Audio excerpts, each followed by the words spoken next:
technology here is working correctly before we get started, and it looks like it is.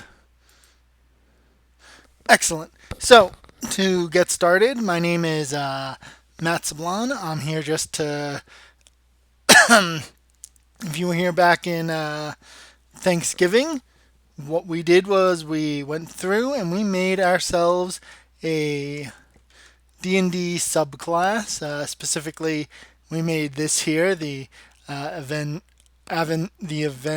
of Norella. And today, we're going to do the same thing. We're going to just sit down and we're going to go through the creative process to create a D&D subclass, just to give you an idea of the process and to help me build what I need to still build for my personal created setting here called Aryssa. So today, what I want to work on is I actually kind of want to work on the Warlock here. So the idea here is in Aryssa, we have basically three divine factions, and the Sun God's Queen also is the creator of these celestial bees that he uses to go colonize, you know, outposts, create, if he sees land in the distance, he sends his bees to go terraform them.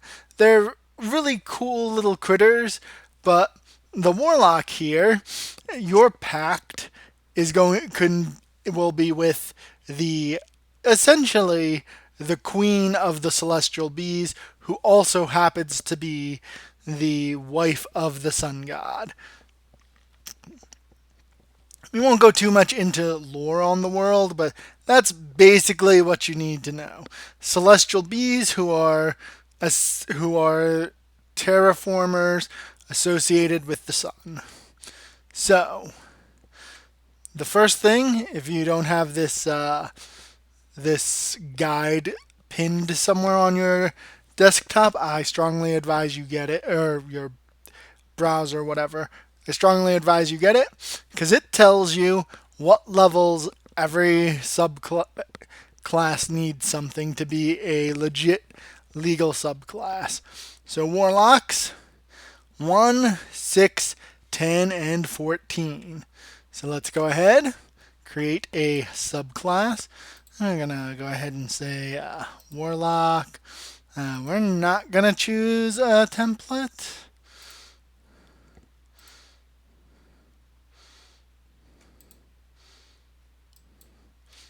Yeah, we don't need a template. So Warlock, create from scratch. So our name, Aryssa, Pact of the Queen. I'm terrible at my version naming, so we're just going to go 00. Short description. Okay. Do-do-do.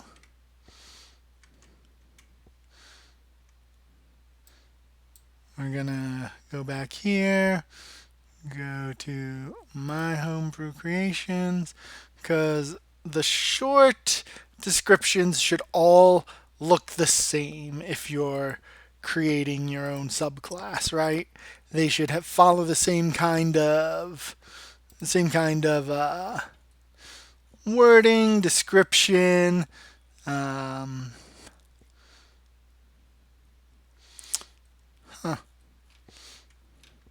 I don't see where the short description shows.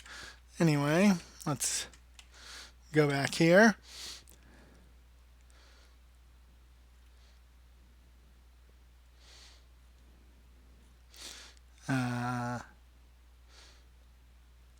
It's not going to gain any extra spellcasting abilities, so we just want to leave this entire row blank here.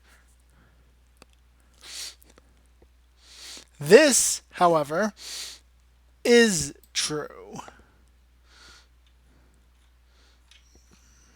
But we're going to give that its information later. So right now we're going to put AA just so that we can hit create subclass, and then we can start editing as needed.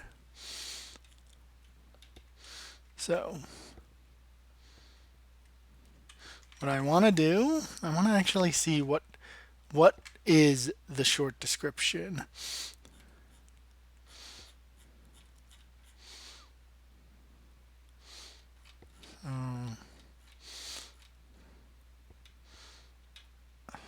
I don't really want to create a new version.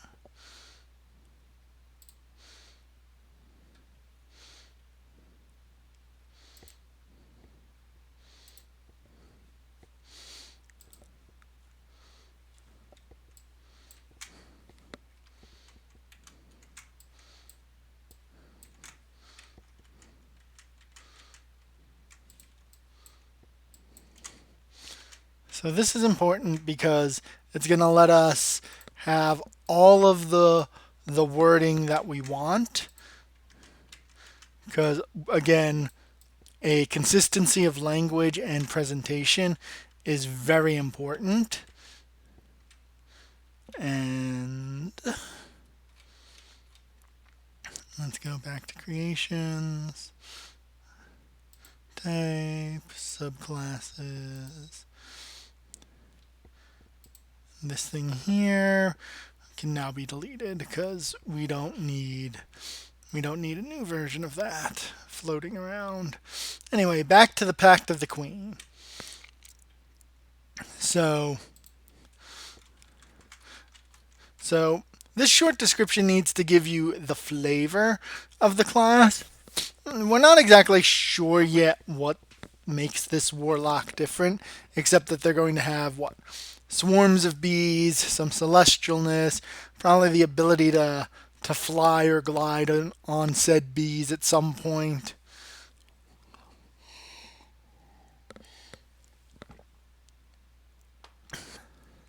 So the queen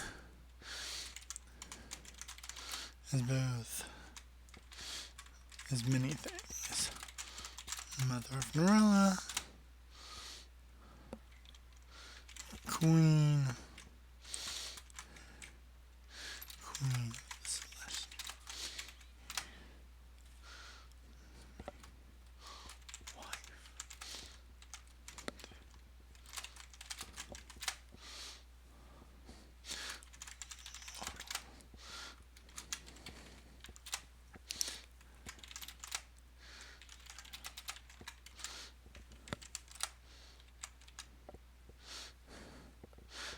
So now what we need to do is we need to give an idea of why would people want to enter a pact with this creature. Have either been exposed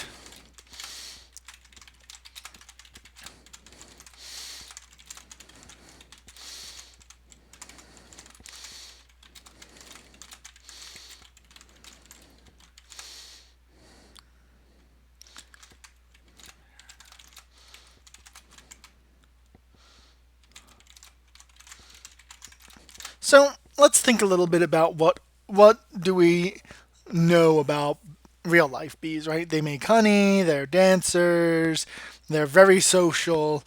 So let's say that, or they've reached out in loneliness to an organization, to an organized group of creatures who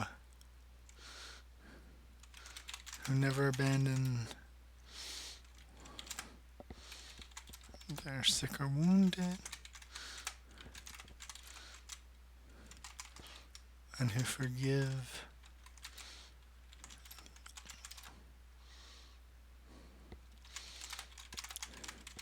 So there we go. These celestial bees are also kind of a cult, but as we create them, they're going to actually be I want to say a good-ish cult. They do terraform everything that they can get their hands on, so there is a little bit of that, ever like ever just destroying going on. But there's this where, there's a reason someone might say, hey, a giant celestial bee should be my my pact.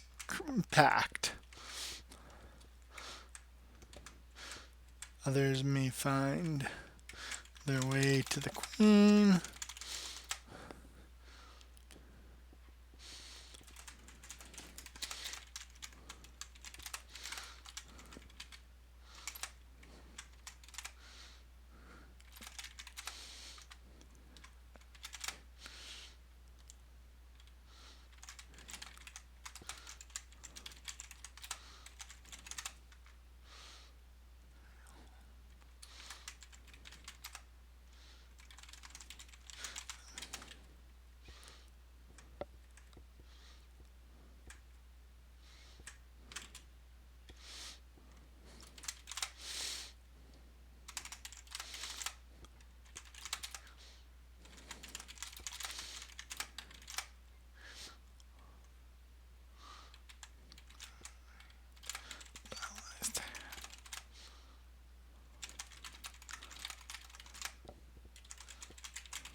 So what we're going to actually do is we're going to make you become kind of bee-ish. So that'll be what our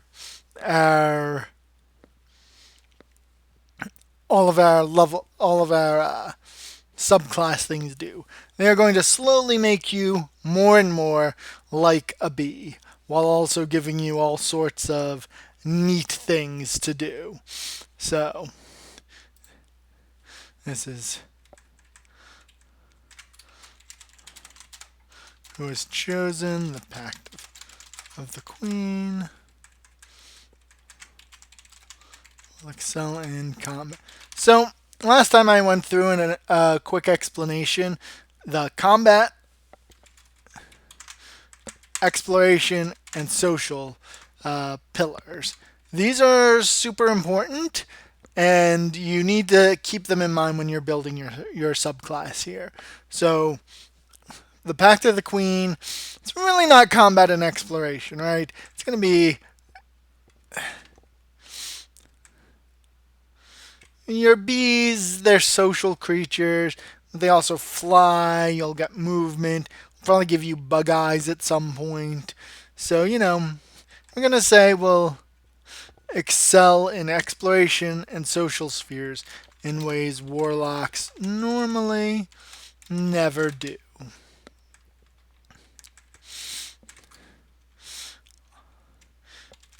On the Pact, following the Pact of the Queen will give you versatility and options unavailable to most warlocks. And supernatural abilities that align you with the celestial bees that you gained your power from.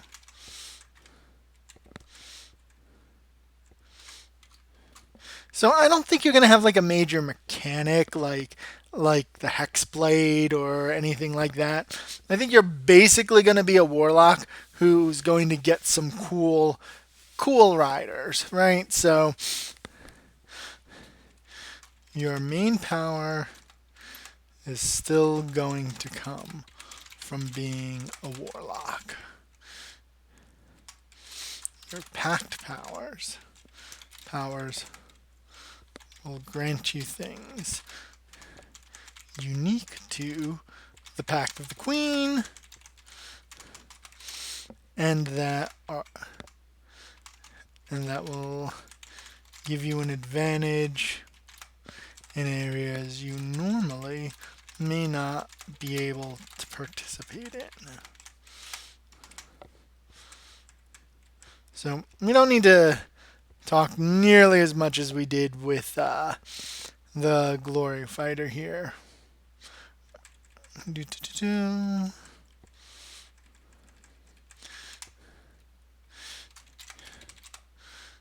be able to go out into the world.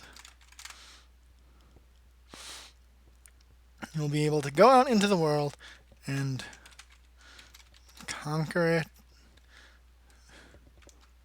the world. Explore and conquer it. Spreading.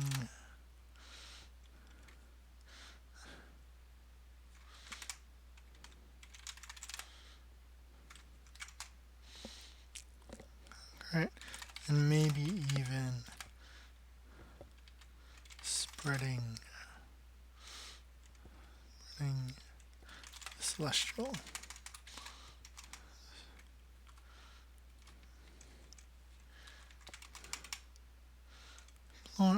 So play a Pact of the Queen if.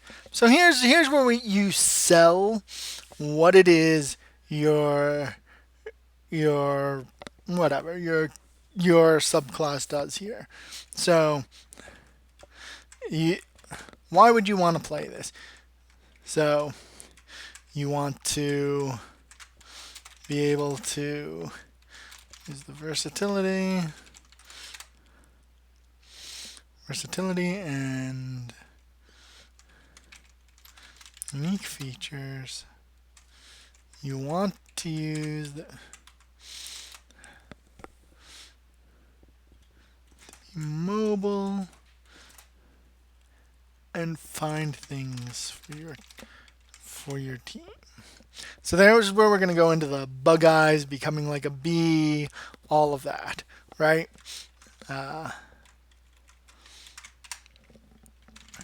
We might, we should probably actually give you a bee, right? You want to control a celestial bee and help pollinate the world with it. So there we go. That's something that we know we now want to give everyone. Everyone gets a celestial bee, and the celestial bee is going to get things at every warlock level up. So that is going to give us two things that's happening. The warlock becomes more bee-like, and the bee becomes better.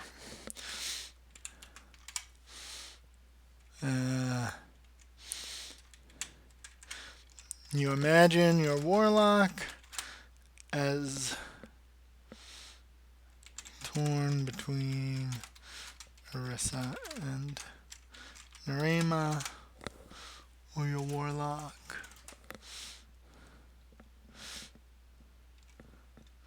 sides with the sun god.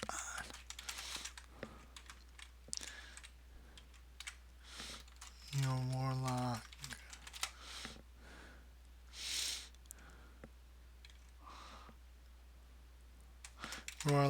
in a moment of weakness.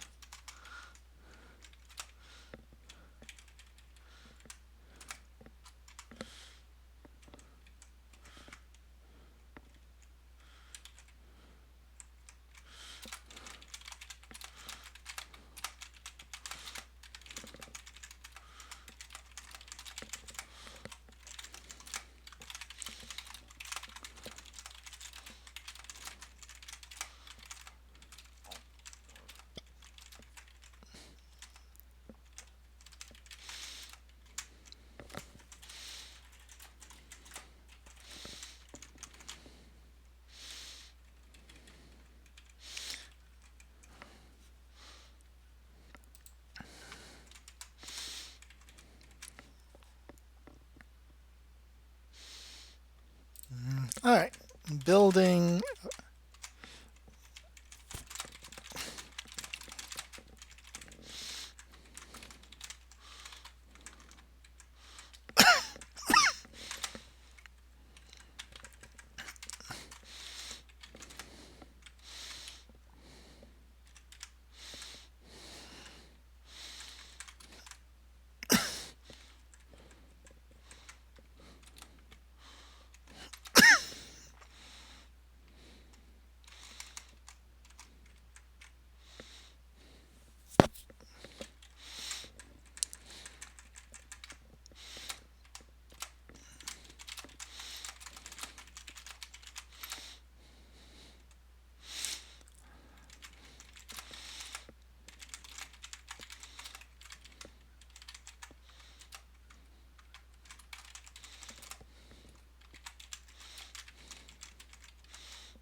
You know what? Let's change that. If you want to make the most out of your connection to your celestial bee, out of you want to make the most out of your connection to your celestial bee, do not neglect wisdom either. All right, so there we go. We've got a nice little write-up.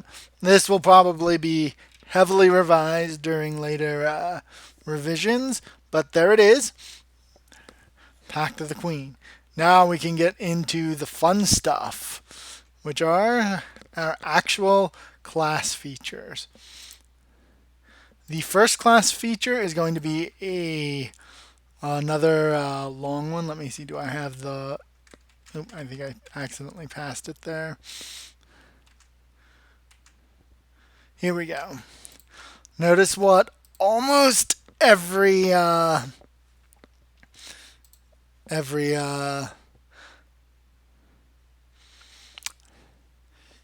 subclass has. This expanded spell list, first to fifth, two different choices. Now, expanded spell list, snippet. We're going to go ahead and I like to steal their wording basically because it makes sure that it's consistent.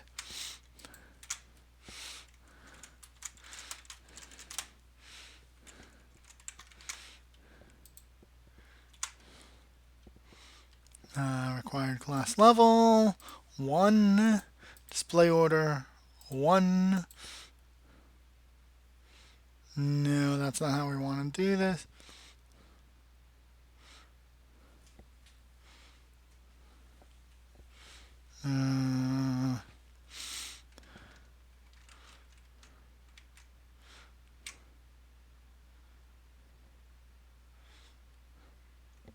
So it would be what? First, third, fifth, seventh, ninth.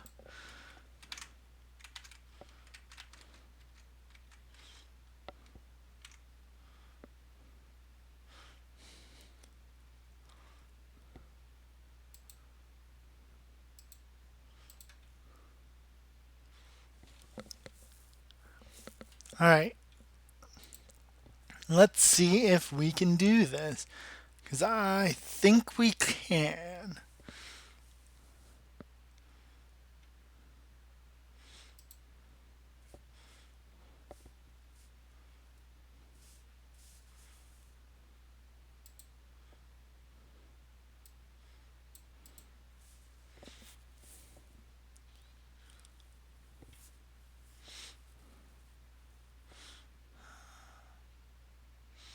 That's not what we want, right? Yeah, we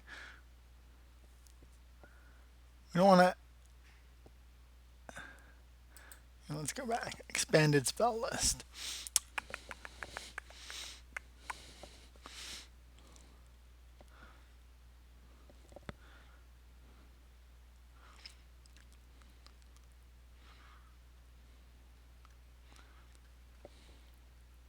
Huh. Maybe we do have to do it through.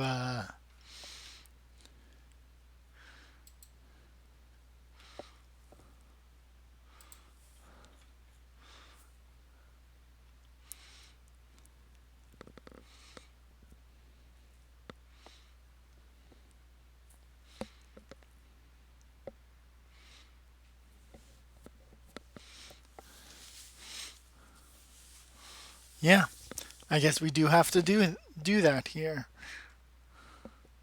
So, oop, don't want that.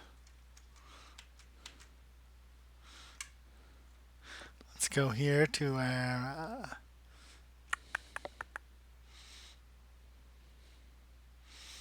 game rules.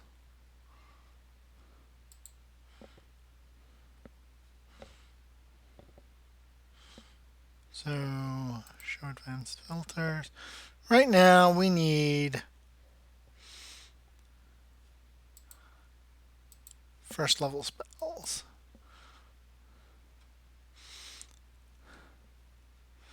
I think as long as this isn't already a Warlock spell, it's not. So, okay. Animal Friendship.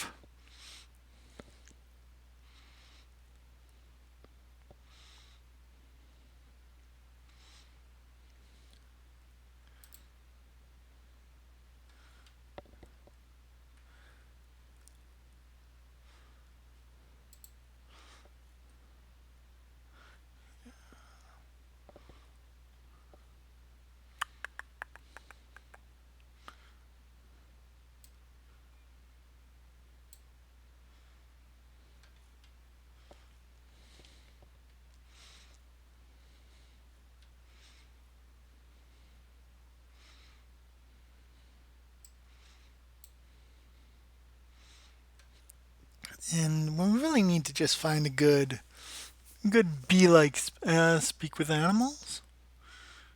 Yeah, speak with animals and animal friendship. Now, I'm curious how this is gonna work.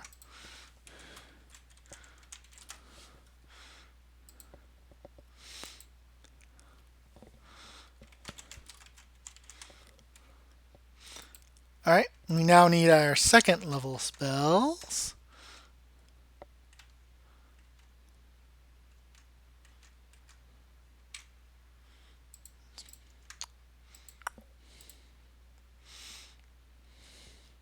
And we basically need to do this between 1 to 5.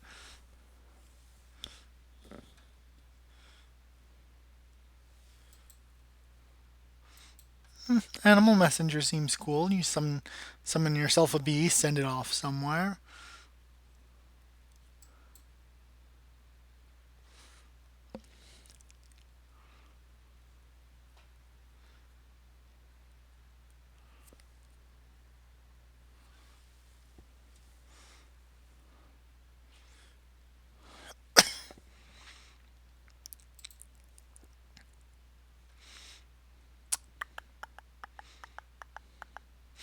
You know what? Let's give it lesser restoration.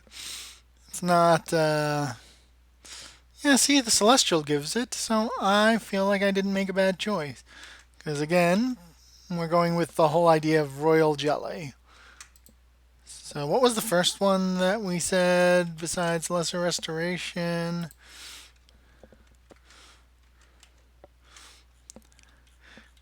Good one. I think it was what animal. It was animal messenger.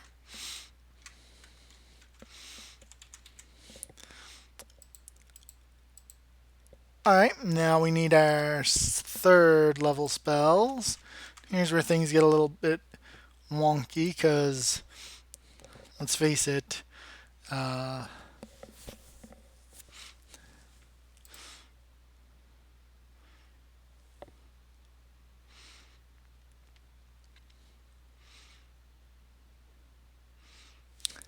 don't think any Warlock would take Aura of Vitality, but that fits with our idea here.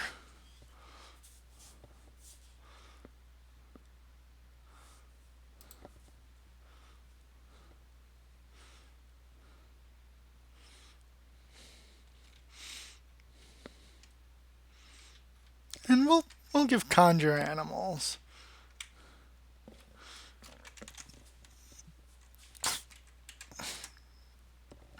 So that's our first, second, and third level spells. So we need fourth, which I'm getting less familiar with the spell list as we go up.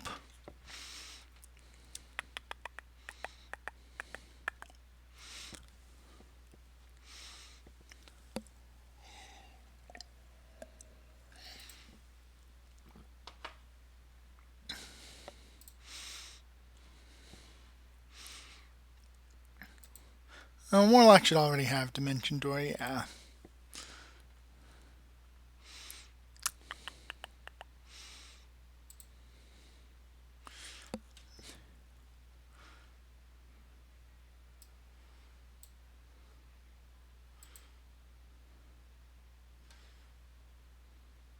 Now let's leave that. Paladins are special.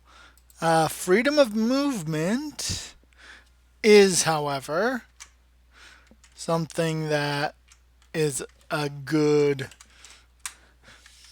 bees are, surprisingly hard to pin down.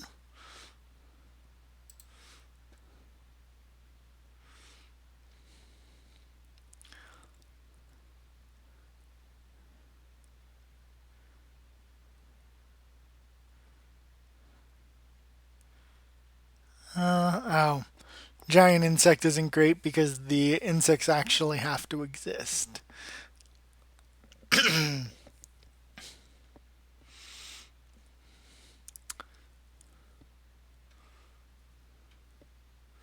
Locate creatures looking like maybe our other choice,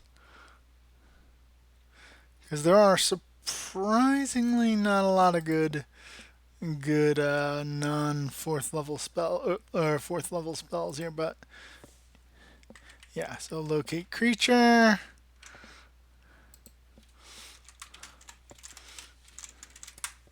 All right, now we just need 2 fifth level spells, and then, well, and then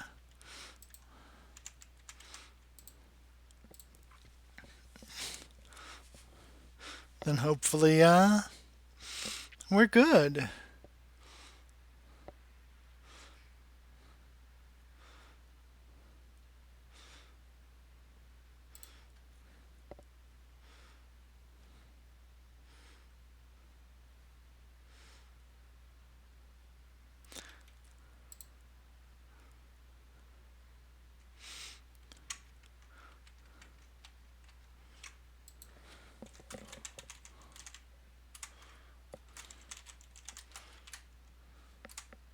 There we go. Save changes.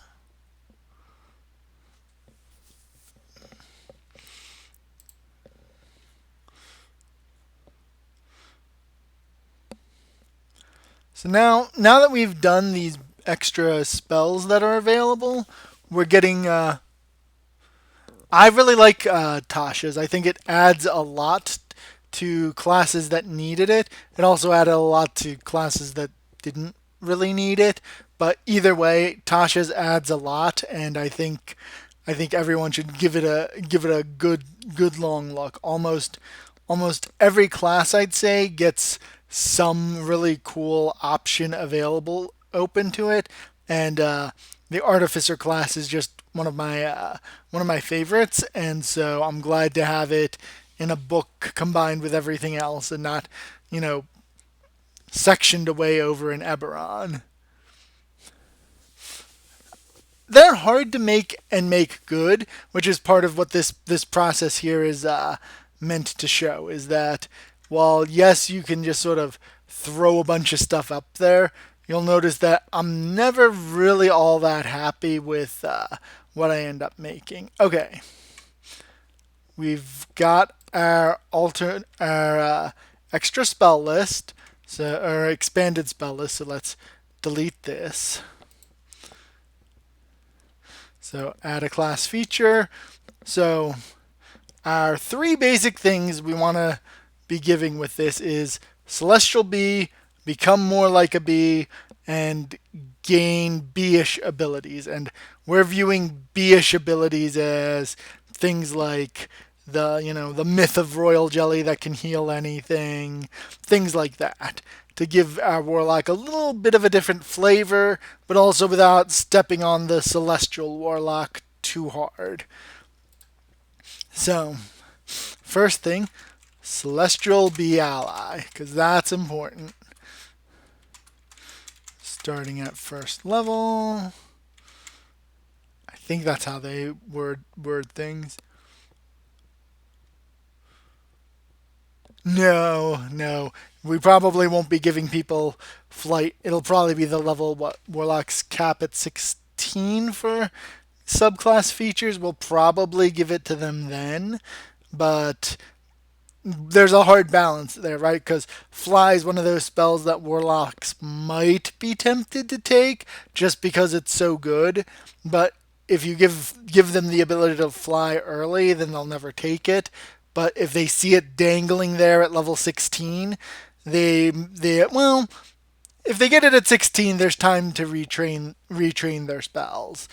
And if you get to 16, your campaign's probably winding up. Because again, I'm not a big fan of the super high level play just because it gets messy. Some people really like it though. But I feel like at about 16, you're wrapping up, and 17, 18 is when it's going to get out of hand quickly. Starting at first level, you have a Celestial Bee ally. For all intents and purposes, the Celestial Bee listens to you and does as you instructed.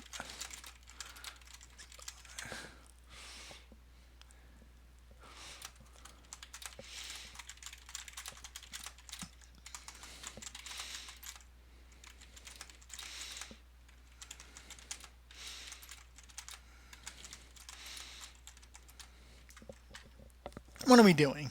Warlocks are short rest classes.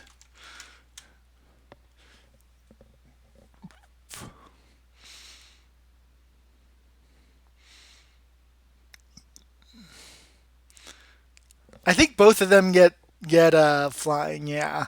And so that's why I'm like, I'll probably give our bee person here flying, and I won't feel too bad about it.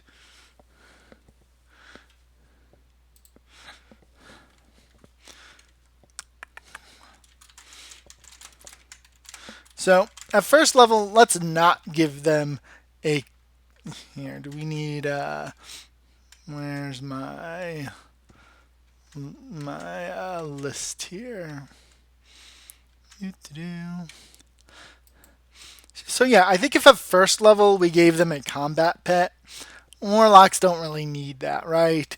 So we're going to basically make it like a familiar from 1 to, let's say, 6. At 6, it'll get a stat block. So at level 1, it's going to basically just be a familiar. That's a long time to go without it doing anything fancy, but we'll give it something to do besides help that makes it stand out from being a familiar. So let's... Your Celestial Bee cannot take the attack action. Any other act you choose except interact with an item, as it lacks the proper appendages to use items. So this will also help prevent anyone from like giving keys to the bee to go try and open doors. We're specifically saying it can't attack and it can't use items. So you cannot take the attack action or interact with, use an item.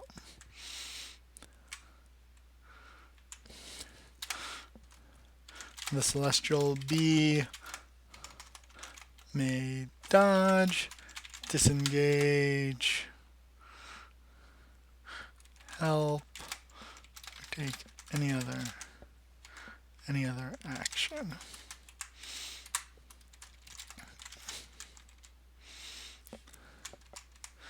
Here, let's hit save because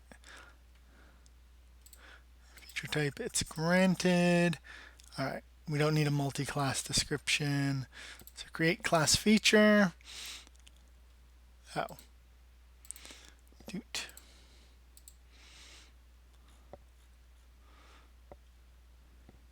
So when we get to level 6, we'll use this here to actually start creating the bee as a creature. The Celestial Bee is a tiny creature with 4 hit points, an armor class of let's say 11. And don't let it get attacked. and with the following saving throws.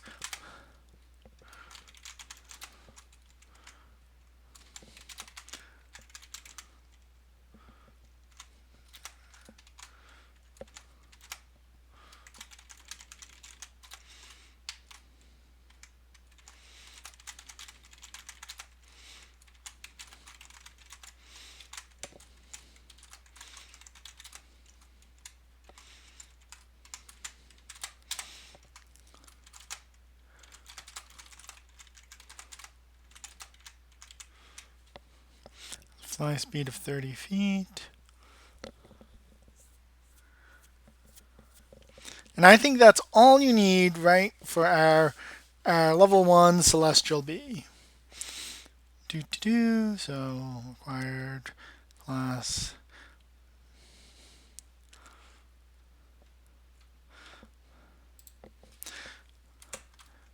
During a long rest, if the Warlock has a Celestial Bee summoned, the Warlock may create Royal Jelly.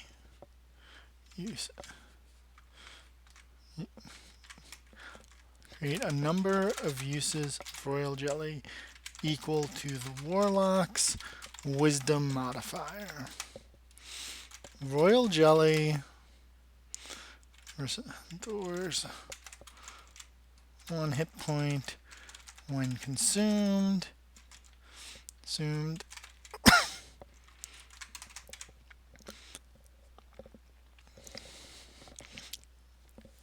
So you get good. You get a very small amount of good berries. Consumed. They expire in 24. They expire. Yeah, in 24 hours because it's during a long rest. So the idea there is you can't stack them. Well, the idea here is that you don't want to key everything off charisma because this gives them a reason like, hey, you can if you dip into wisdom here, and that does, however, good point. Forgot that minimum of 1 plus the Warlock's proficiency bonus. So if you don't want to put any points in wisdom, that's fine because at level 1 you're still getting 2 uses out of this. It's pretty good, and wisdom's a stat you probably want to save in anyway, so you're probably going to at least have a +1. So it's more just trying to not.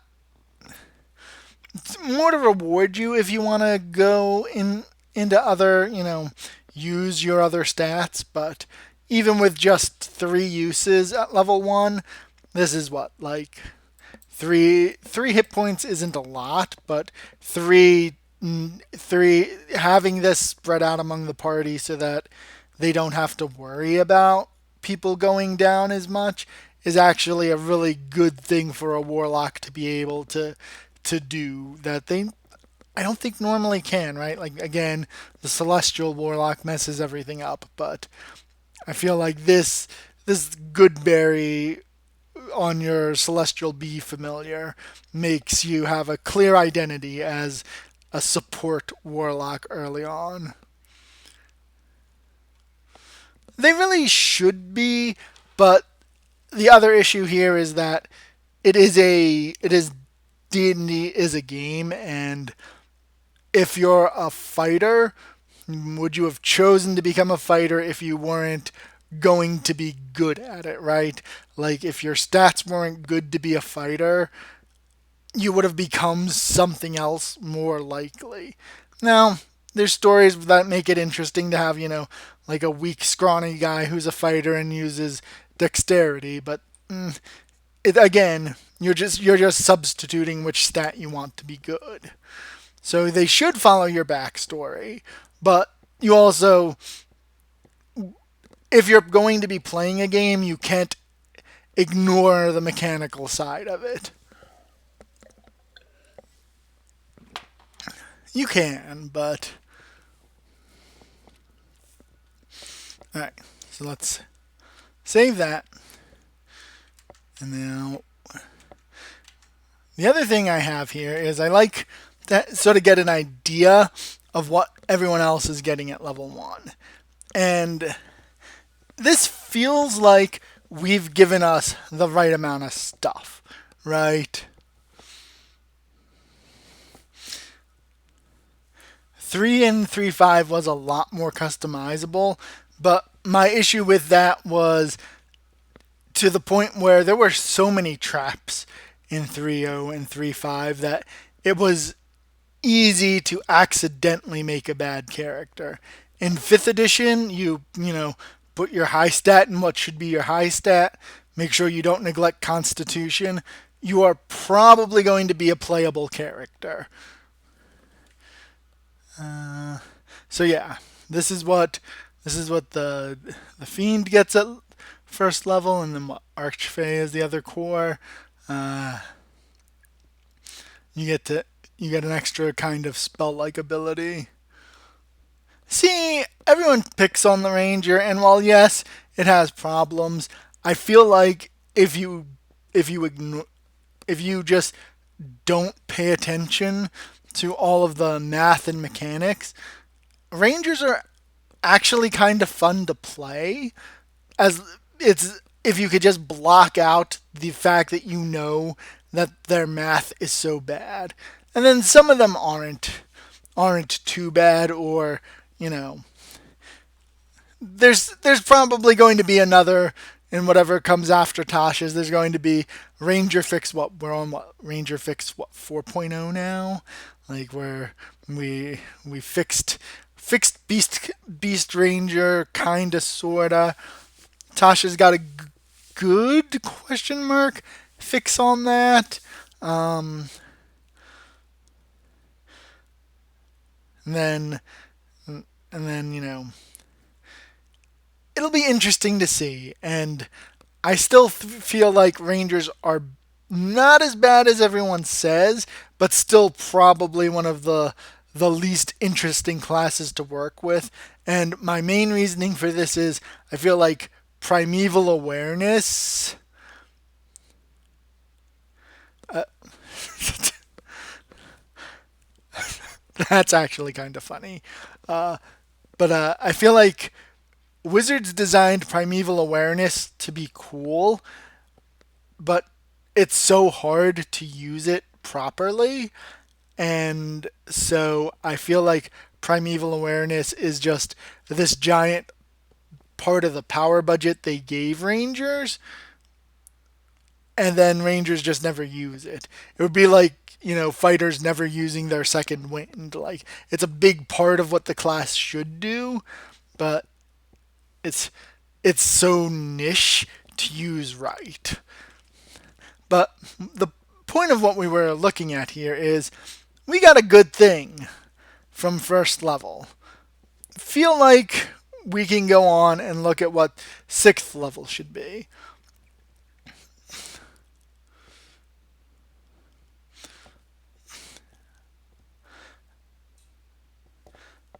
It is actually one of the better starter classes because it starts introducing you nice and slowly to spells. Because getting a new player to start into a spell caster is really hard to do, just because there's like what all of a sudden they have to read like another 80 pages of spells or something, whereas ranger it's like, are you really ever going to use much more than hunter's mark, and maybe you'll use, oh, I can't remember the name of the group sneak spell, but there's a few really like standout spells that you'll use, but in general you're going to be using your thing that makes you do what you want to do as a ranger better.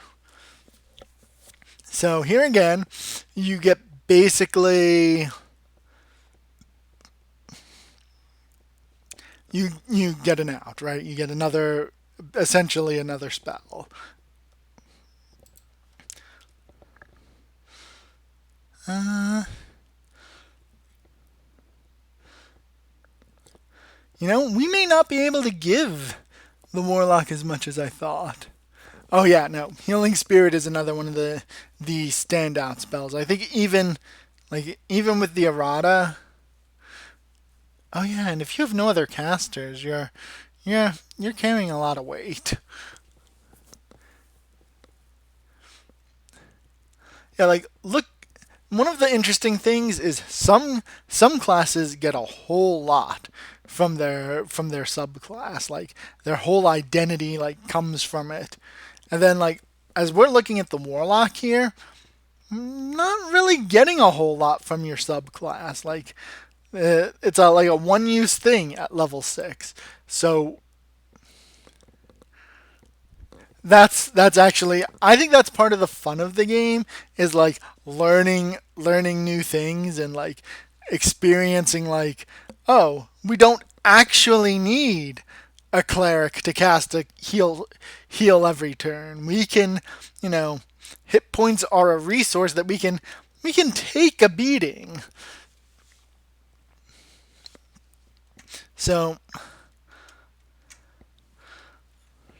so level 6 is like a one use thing that's really big, really impactful. So this is going to be one of those things that required class level 6. We may just never give us more B power because I think that level 1 B might just stay as it is because it's really good. Does not have options. It will be granted.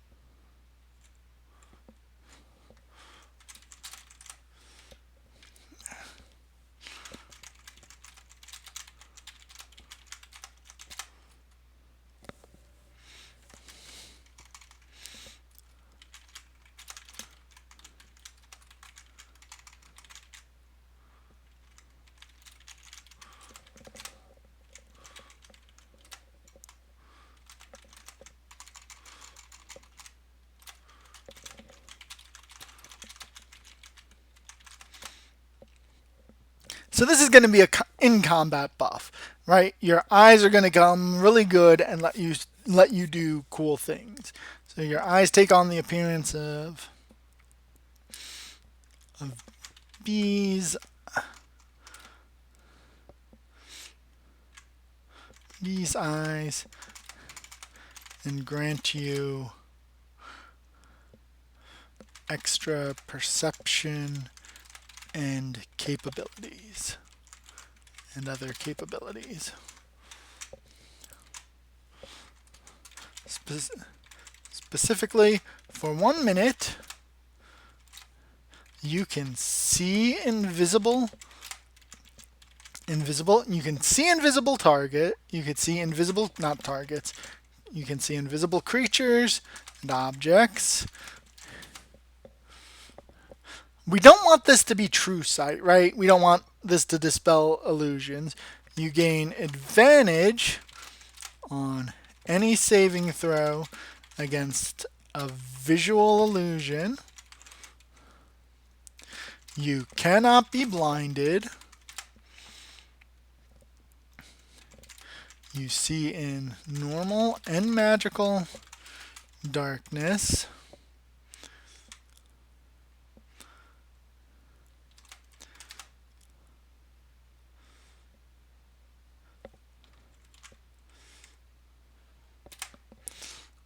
In addition, any creature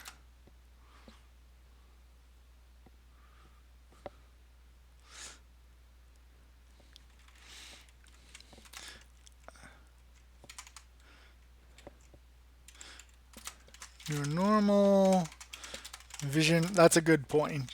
Your normal vision range is not increased.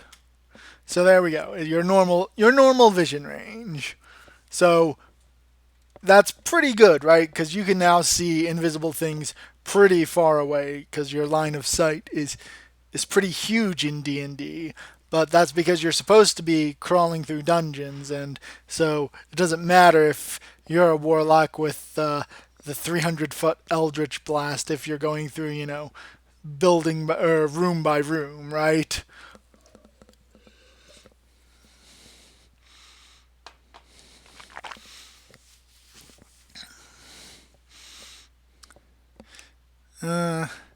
We probably actually do have to say something though. It probably does need to be your normal vision range is not increased, blah blah blah. And these effects all work out to 120 feet. Yeah, that's probably how we have to say it. In addition, if a creature attempts to attack you, to make an attack against you, you may take a reaction to impose disadvantage attack, flashing them with the brights of your eyes.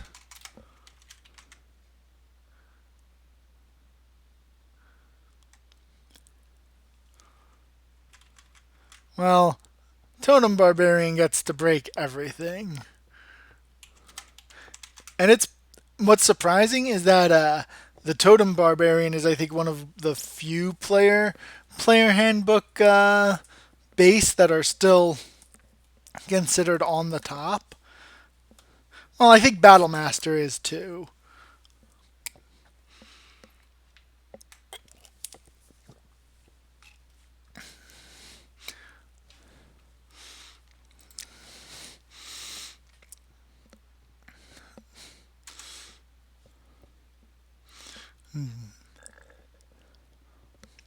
So that's really good. Is that worth your level 6? Oh, let's say in addition your passive perception is increased by 5. 5 while this is active. I like them both for different things. Honestly, I feel like they're both really good.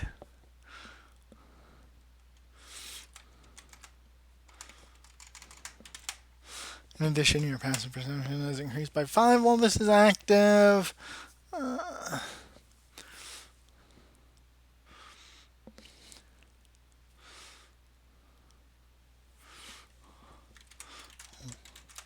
While your eyes of the bee are active.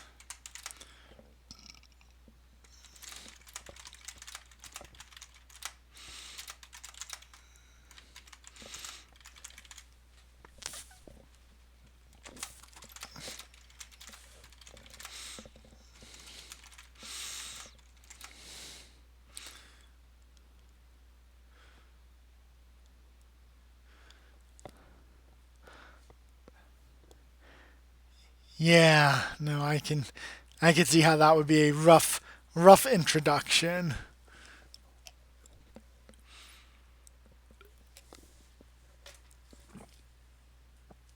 It's fun once you know how to do it, because it is nice to have a filler action that's, different than, oh, I throw my cantrip again, but I don't know. It's hard to do that for a new person, and make it clear, like when should you shoot your bow versus use firebolt and all of that.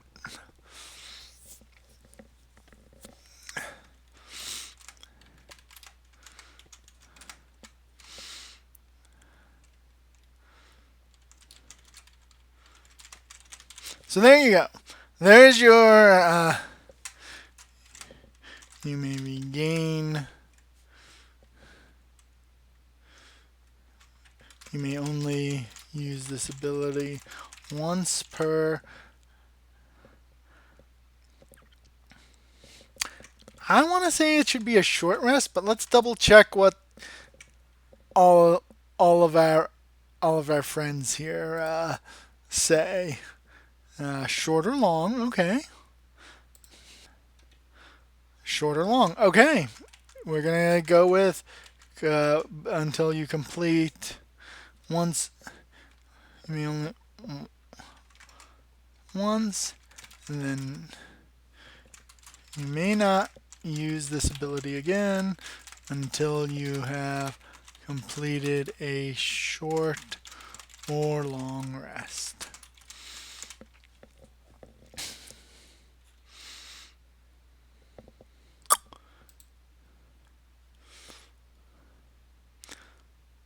So there you go. You become a holy bee who has some really good fixes for what troubles warlocks a lot. Darkness. The arcane archer is one of those things that always feels like it should work and be cool, but it ends up just kind of being blah. And I think that's part of why it's such a letdown to try and play, because it should be really cool and then it's not.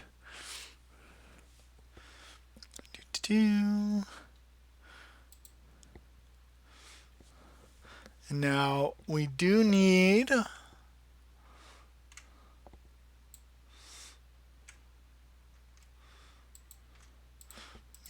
to create an action for this.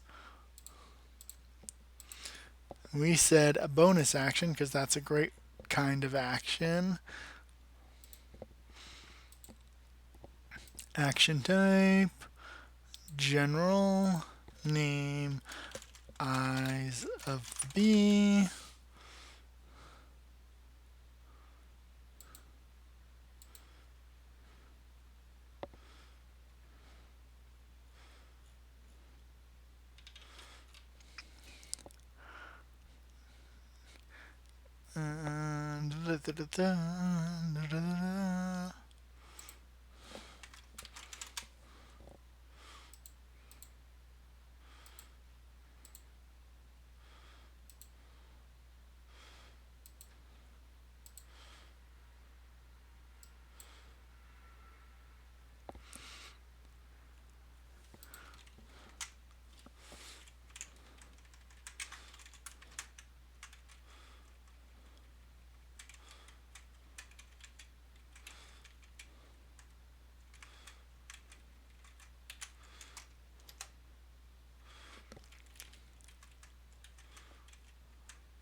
All right. I think I like this setup better, right? Because all the passive stuff's together now. The reaction is set up, and then your damage buff is there. Most of the warlocks got their damage buff at level 1, but we're giving ours to our bee friend here at 6. Oh.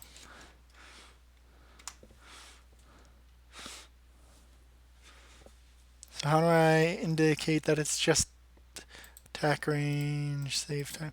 Well, I guess people just will have to read it to know that the target is self.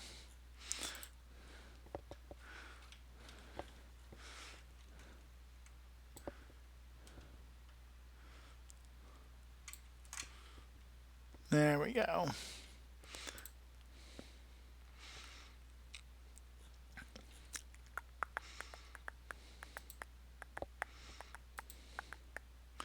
And you get one other action. Eyes of the bee reaction. Do.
I believe next is level 10.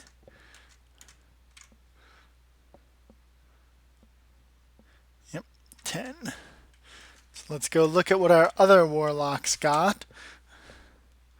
Yeah, see, warlocks don't get a whole lot from their subclass.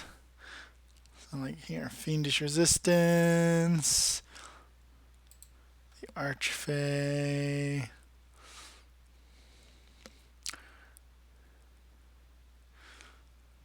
I think those are the only two that are core, so I don't want to go showing off other stuff.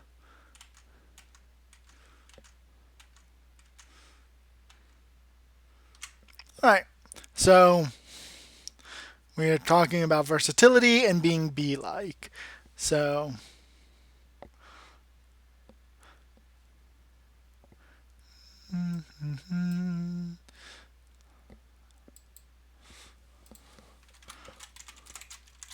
body of the celestial bee snippet. Starting at 10th level. Furthered your metamorphosis to become like celestial bees. Immune to the poison condition and resist poison and radiant damage.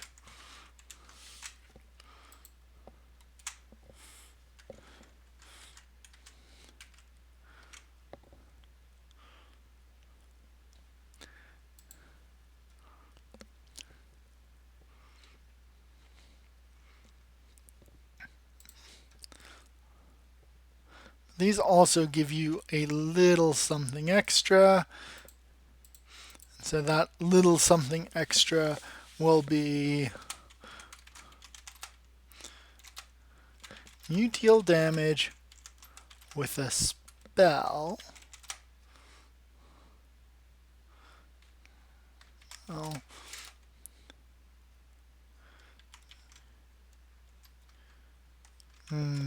So what do we want? Maybe that is enough. Maybe that is enough for 10th level. Because while resisting radiant damage isn't that big of a deal, I can't think of a whole lot that throws radiant at you. There's a lot of stuff that spams Sacred Flame, but by level 10, whatever.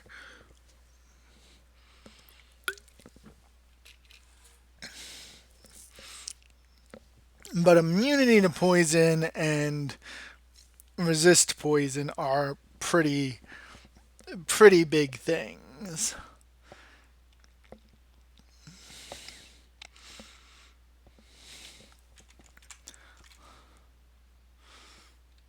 Oh, here. We'll give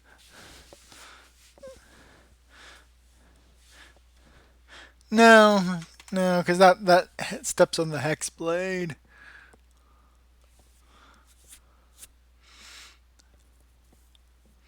Yeah, but they're celestial bees, so I thought poison and radiant. Oh, you know what? In addition,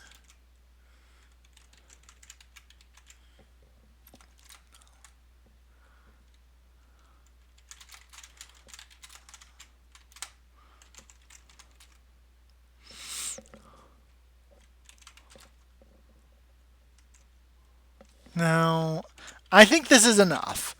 I think this is enough at level 10 for us. At the player's choosing, they can represent this resistance, this new resistance through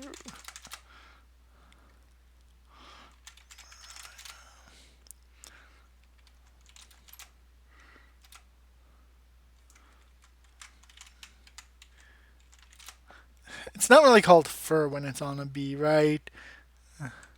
Let's just call it fuzz. or another sort of physical transformation. That way we are letting them know. Display order 3.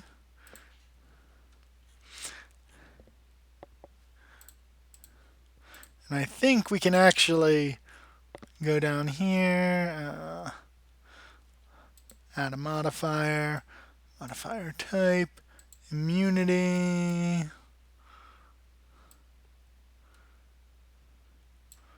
poisoned.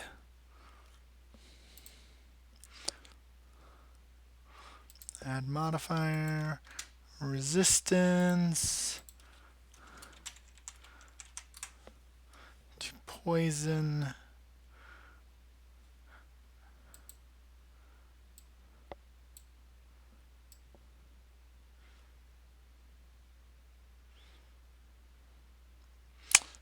I am going to hope that that does what I want it to do. Save.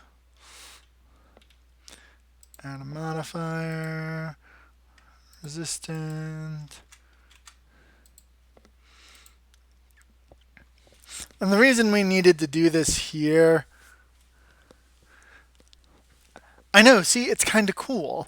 And we don't have to go too heavy mechanically to like start, you've got like the BIs for a minute, a short rest. You've got this new like bee fuzz or carapace or whatever we want to call it. There we go. And now this, if you actually load it into the character builder at level 10 on your little defenses, all of this should actually get added to it. So save changes, because that's the last thing that we'll do is we'll make a warlock and see that it works proper.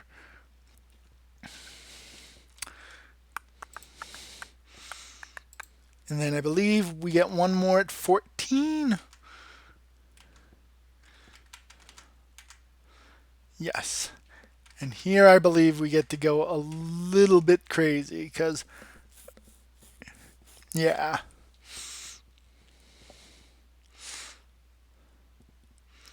So this is going to be where you start to fly, and we're going to add a poison rider to your spells probably, so that you're doing radiant and poison damage.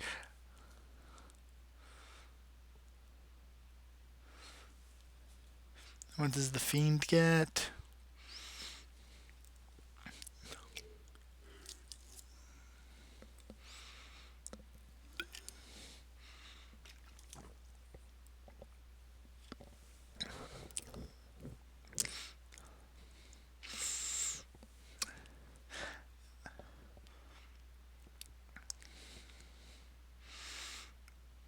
Yeah, so see, Celestial and not Celestial. The Archfey basically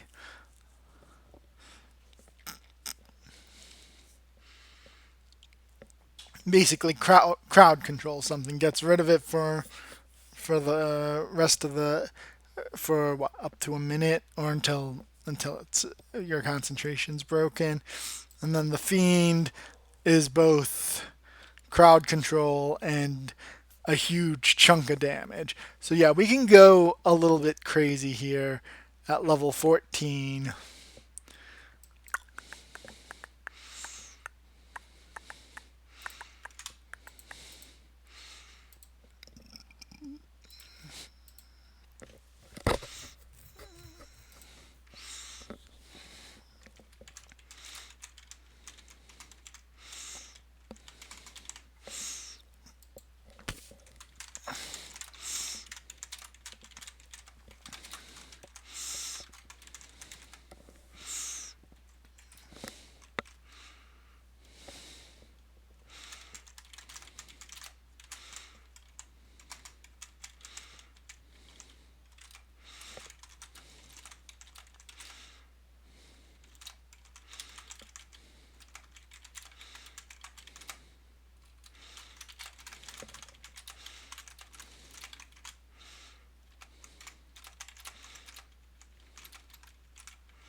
All right. So this is going to be. So the difference, I guess, is where the other two Warlock types we were looking at just did like a big thing. This is going to be because with Eyes of the Bee, we realized it's kind of like buffed the Warlock to do some cool things. So this is going to be more of a self buff that lasts the fight, as opposed to trying to end the fight or trying to take someone out of the fight. This is all about turning you into a giant bee cannon. So in addition to all the benefits of Eyes of the Bee, you have the following.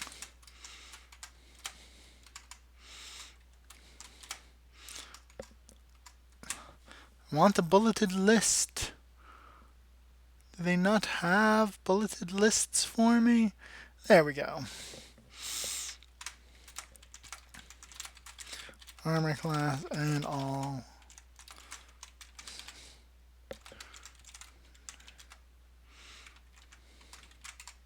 So first, you get a little bit.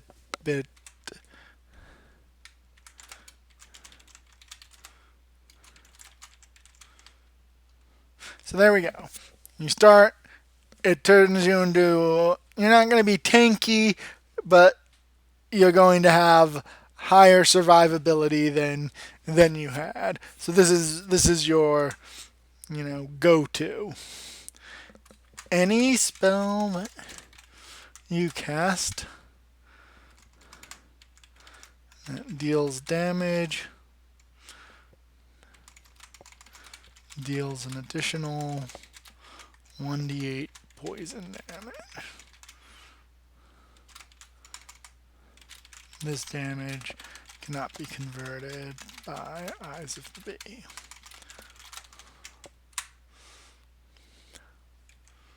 No, let's think about this.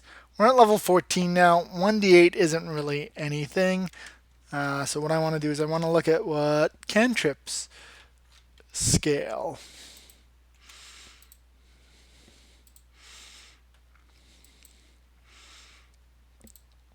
Acid Splash.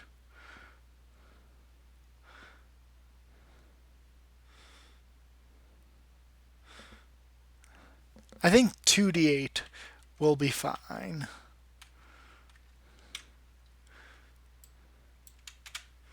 Because it'll be... You're a Warlock, right? Spells you cast, that's going to be, what, an Eldritch Blast with 3 beams at this point? I'm going to say that's pretty good. You gain bee-like wings and a fly speed of 40.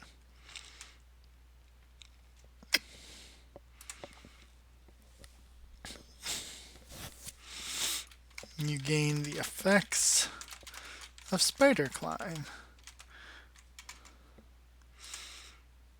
Let me make sure that that's saying that is a real thing and that.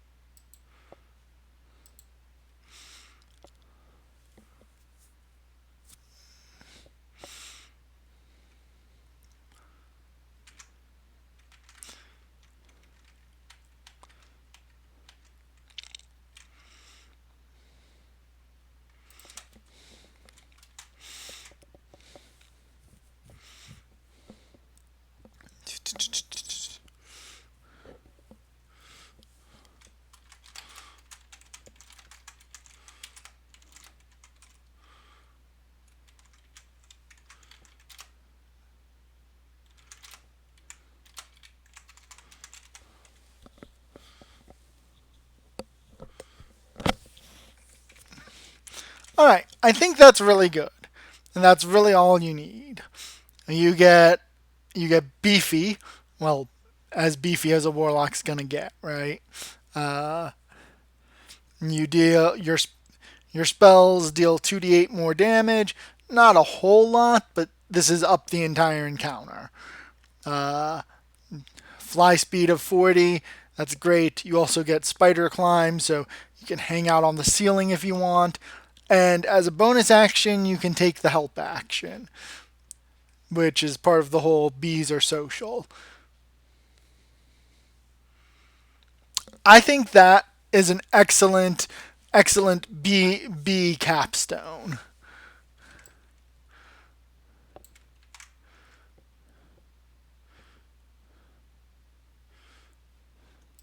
Now we need to just create the action for it.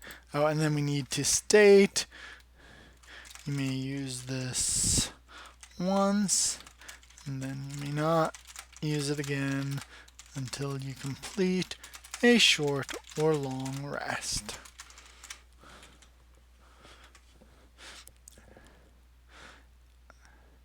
It may end up turning out to be not good compared to the, like, because again, compared to the two that we looked at, right? Like the arc Fey Warlock can just say, "You're out of the fight for a minute."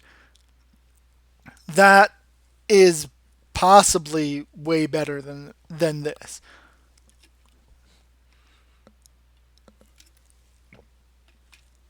But again, the whole point of this exercise is one of my old writing teachers had a saying, and maybe they got it from somewhere else, I don't know. You can't edit an empty page. And so the whole point of this exercise is trying to get these empty pages filled out so that I can start, making them go from, good-ish to great. And then we just need to add the action, general name, true metamorphosis.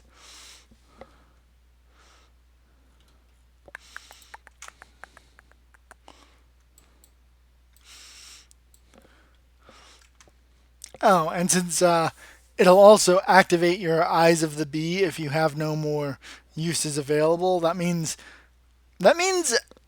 honestly, our bee guy by level 14 is probably going to have some buff available to them through most of the important fights each short rest. Which, that's what a warlock's supposed to do.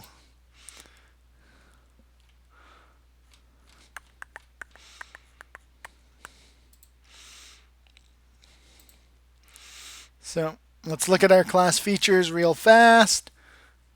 Why does that not have a display order on it? There we go. So level 1, you get your celestial bee friend who gives you royal jelly. We thought we'd do more with it, but we ended up not. But whatever. Good berries are an excellent thing, and to get it without a spell slot from a warlock, pretty good. Plus it comes on a familiar body, right? A familiar body. You know what? Let's get rid of this whole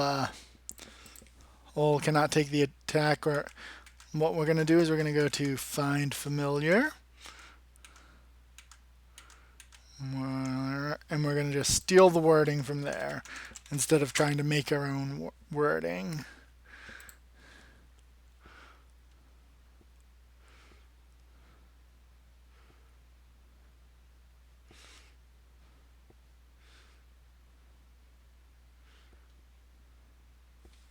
Now, can't attack, but it can take other actions as normal.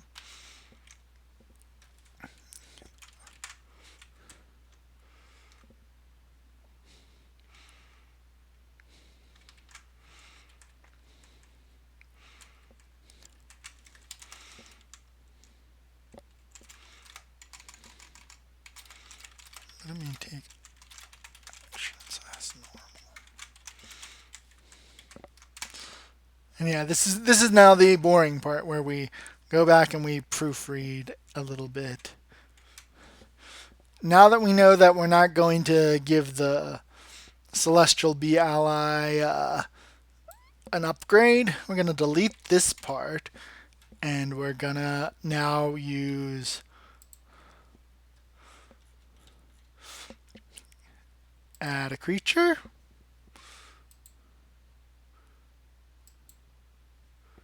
Creature group. Familiar. Monster type. Celestial.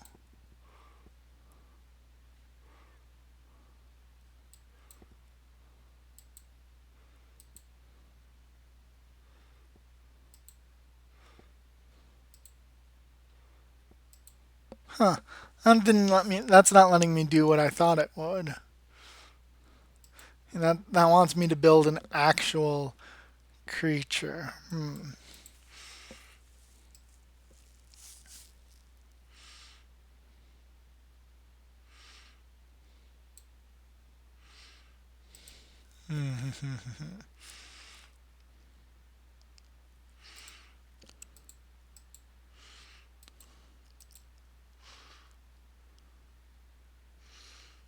Alright, let's hit save and see what happens.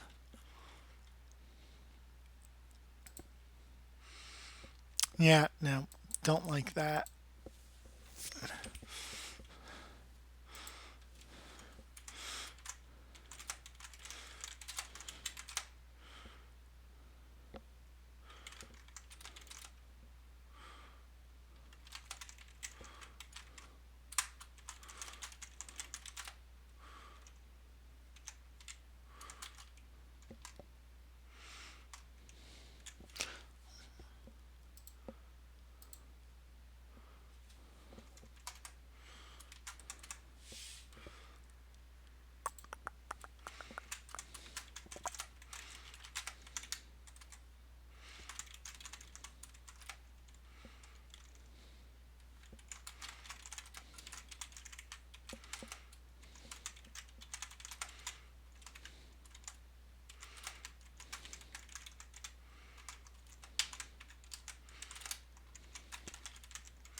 There we go.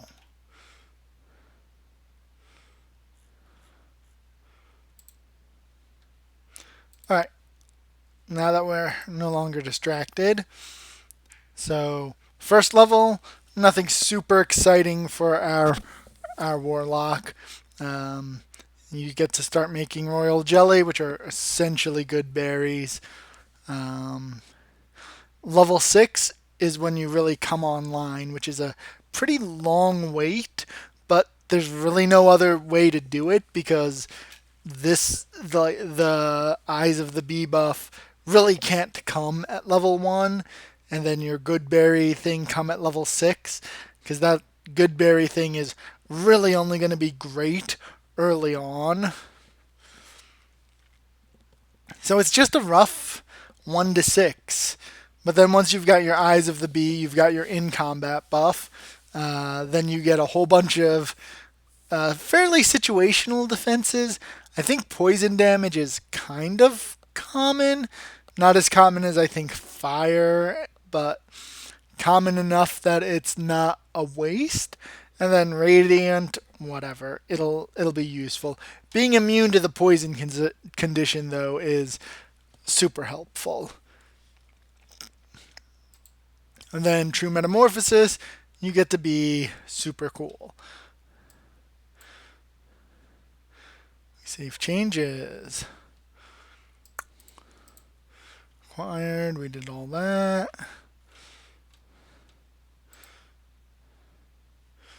Creations.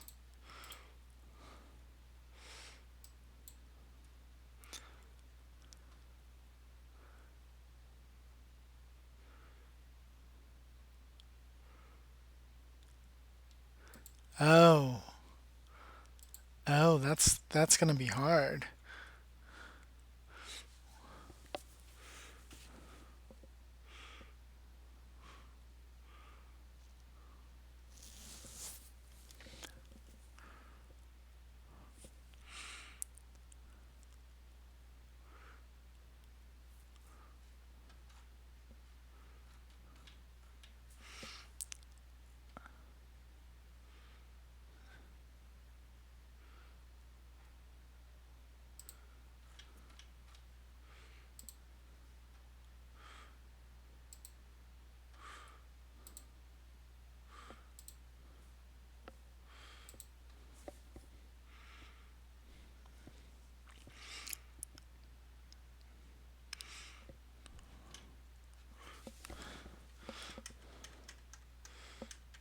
Well, now that's interesting, because I hadn't thought of that problem, that it needs to use what? Not private homebrew and not licensed content. So let's go back to our spells here. Feel like animal friendship and messenger are fine. Aura of vitality is probably a problem.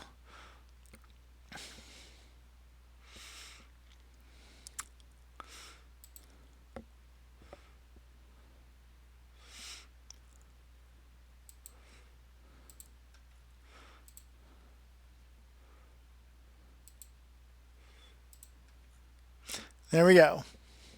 So we need new level 2 spells.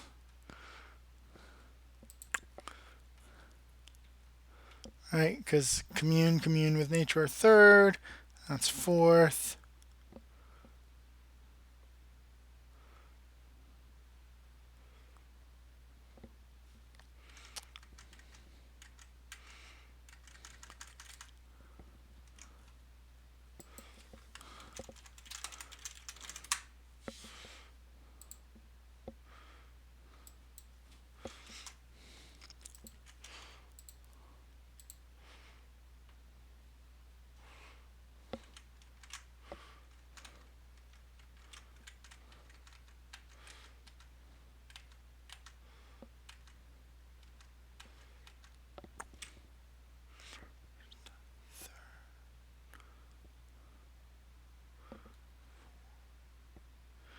Alright, so I just need a second.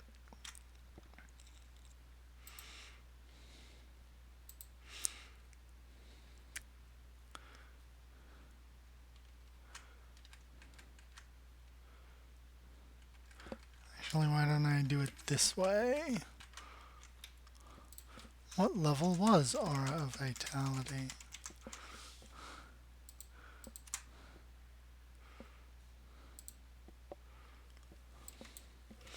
Oh yeah, the awkward spell level.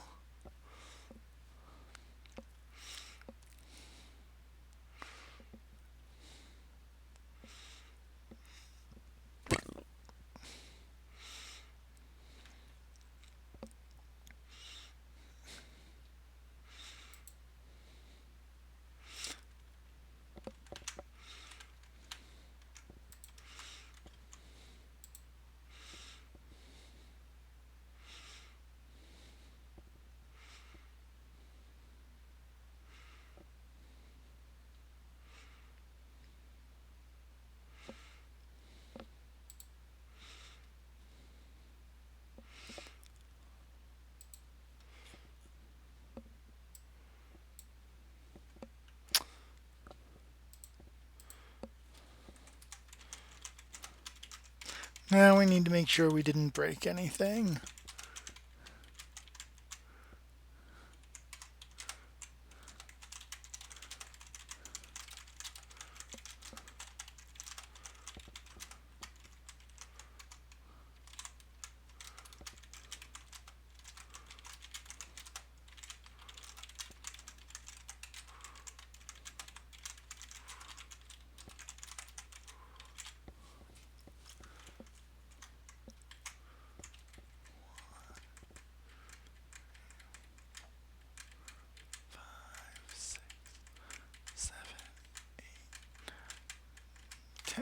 Okay.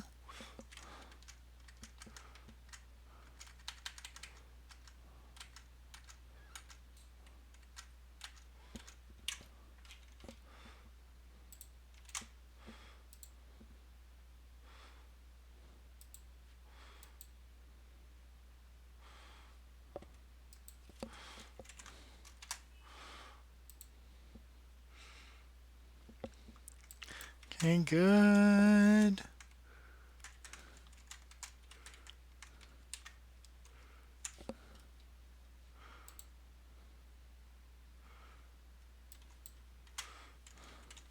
So I'm looking still.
All right. Spells are fixed and right now, and won't cause us to be unable to publish, which is a important thing here.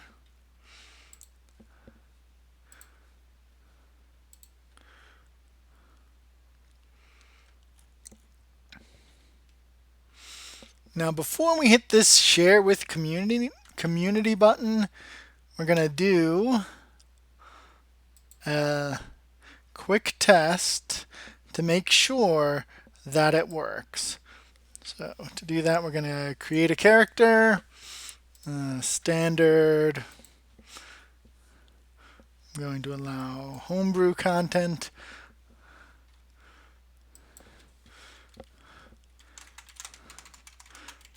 Pact of Queen test.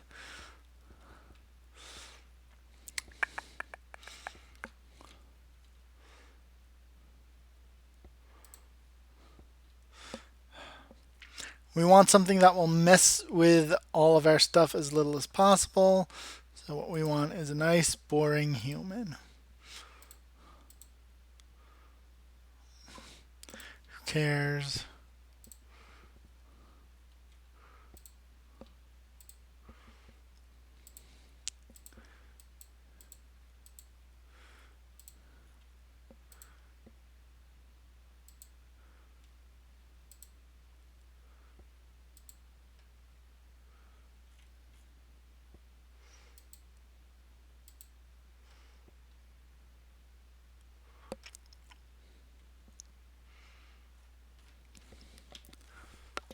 There we go. That at least looked right.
Right, view character sheet.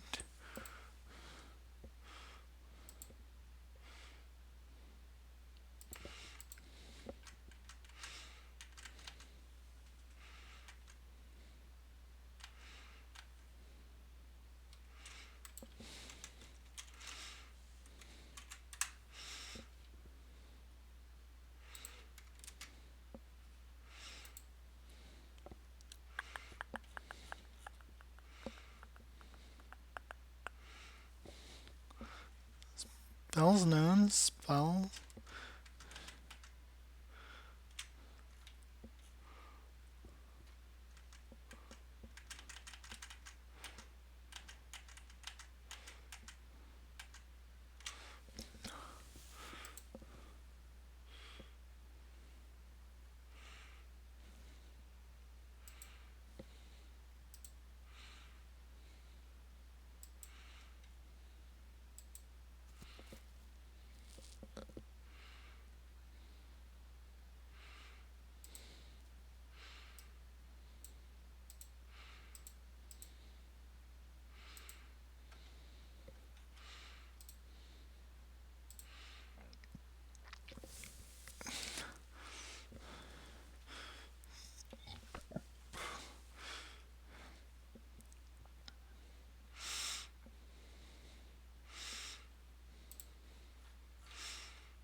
Oh, there we go.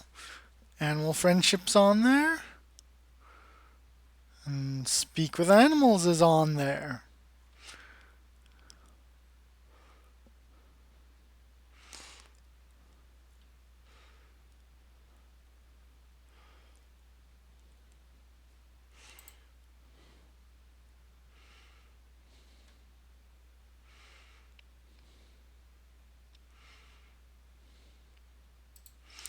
But everyone's still going to learn Hex.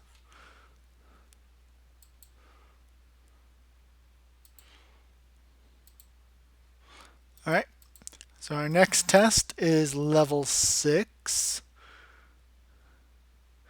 Oh no, we have to check every spell level, don't we? These don't matter.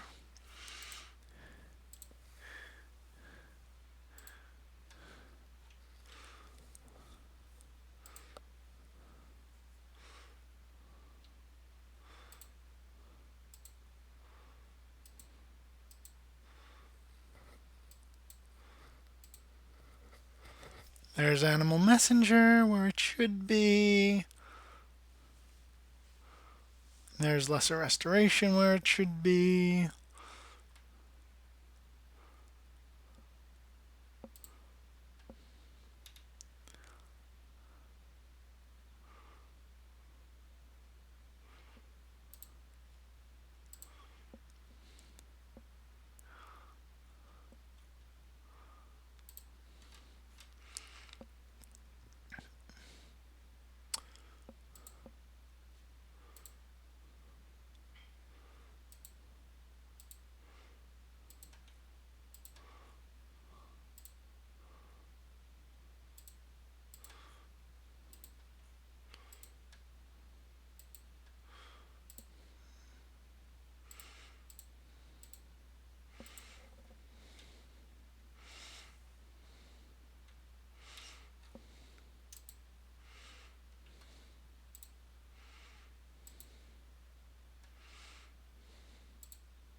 Conjure Animals is available.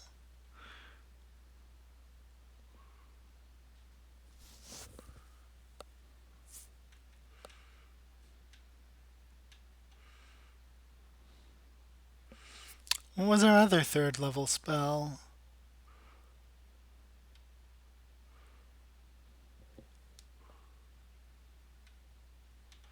Oh, Daylight.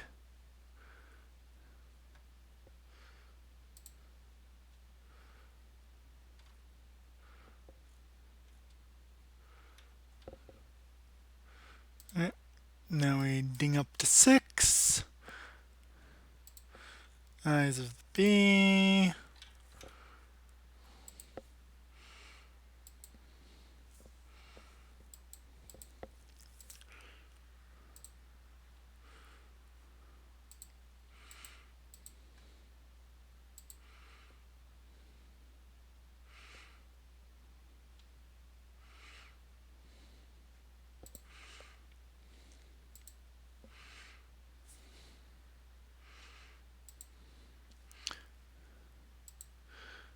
7 is another spell slot.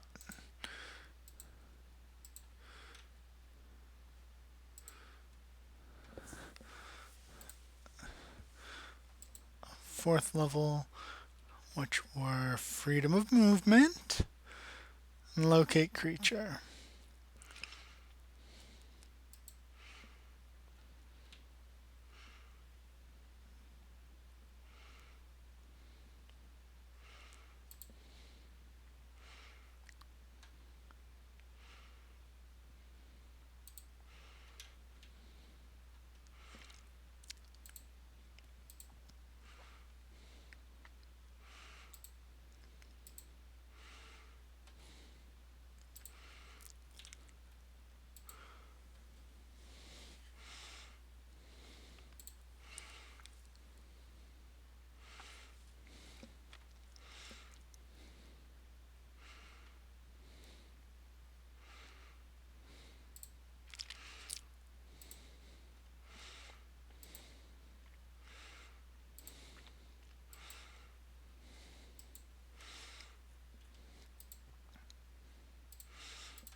There we go. The resistance and the immunity show up. So now all we need to do... Come, thank you, take care. Now all we need to do is check on level 14.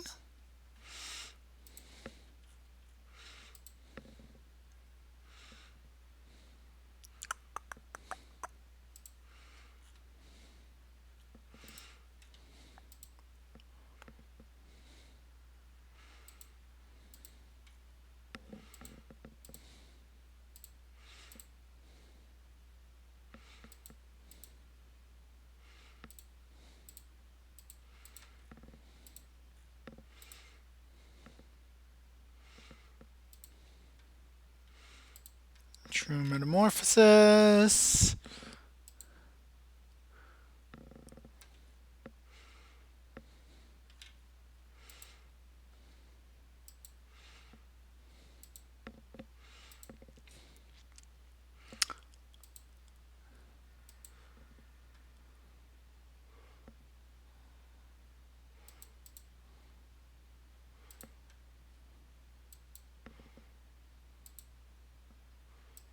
Huh. We forgot to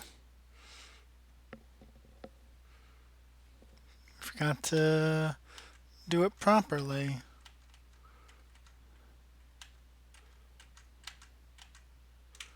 So let's go back here. Character. Let's go back down to level 13.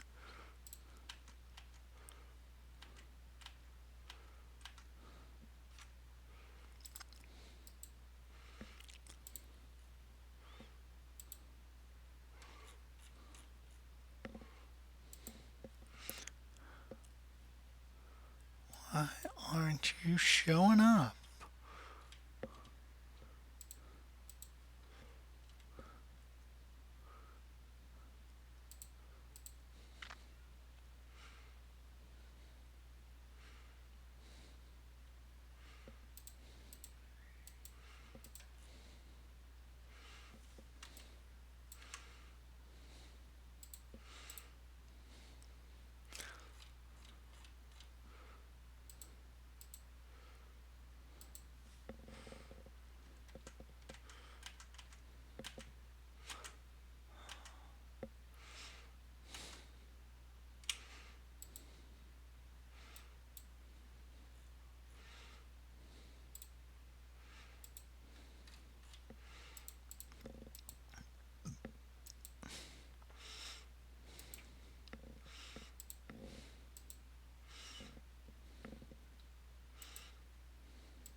So our test showed all of the spells worked. Only thing that was not working for whatever reason was our true metamorphosis. I think I fixed it. So now we're just gonna do it again.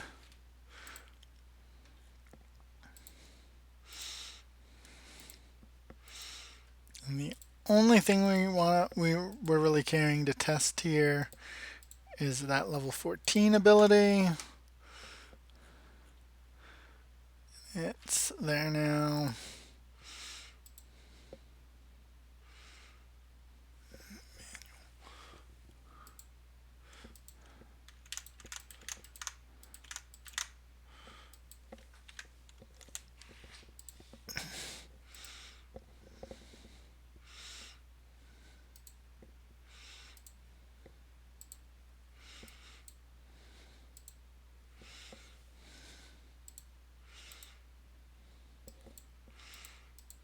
Hmm.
Alright, let's see if that fixes it.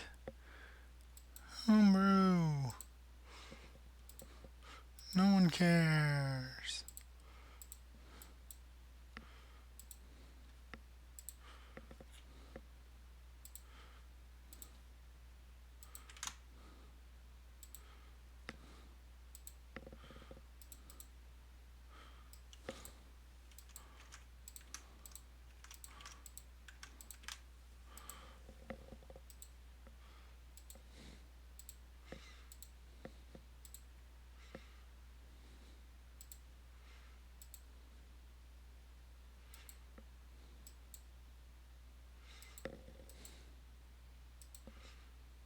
Oh ha! Whoops, let's go back and actually give ourselves a pact.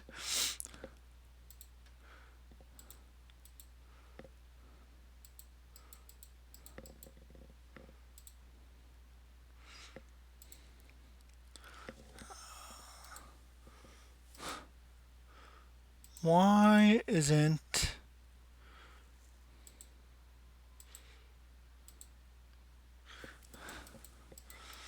Okay, what we need to do now is look at eyes of the bee.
think maybe I just need to wait.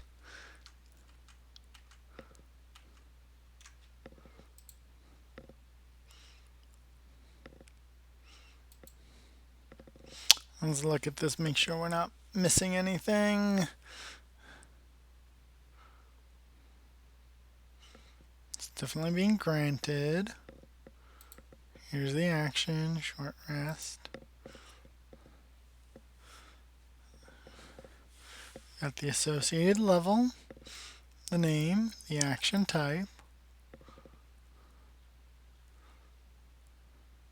Activation type is a bonus action. Short rest. Save.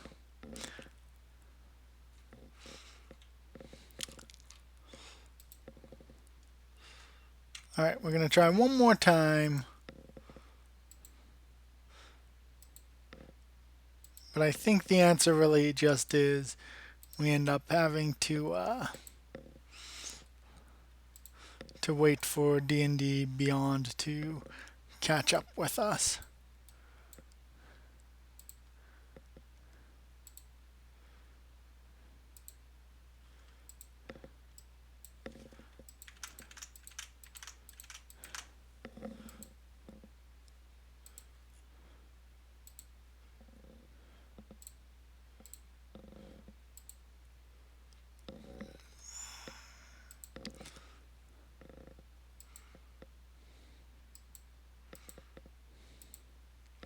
Yeah, okay.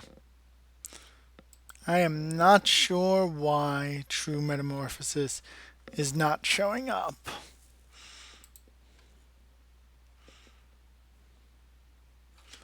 But I think my answer is we just have to wait longer for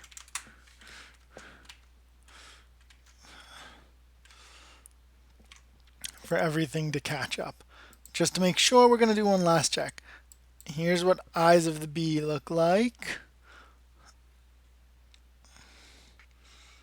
That's all right.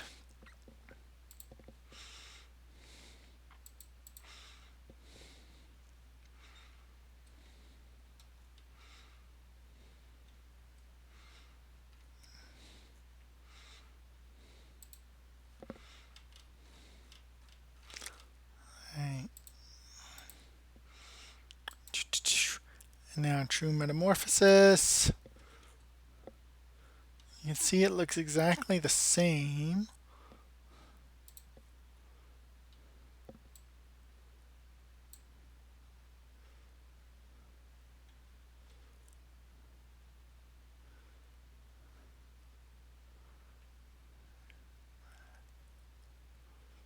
Yeah. I don't know why it's not doing the same thing. But there we are, folks. Our Warlock, who is a self-buffing bee guy who passes out royal jelly to help people keep people stabilized. So we'll hit our creations here. And if you want to take a closer look, share with community.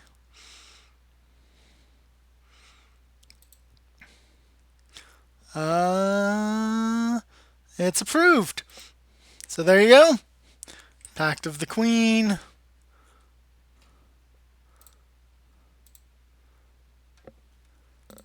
So thank you so much for, anyone who dropped by while we were doing this. We've created another Aryssa subclass, the Warlock Pact of the Queen. Thank you and have a great night.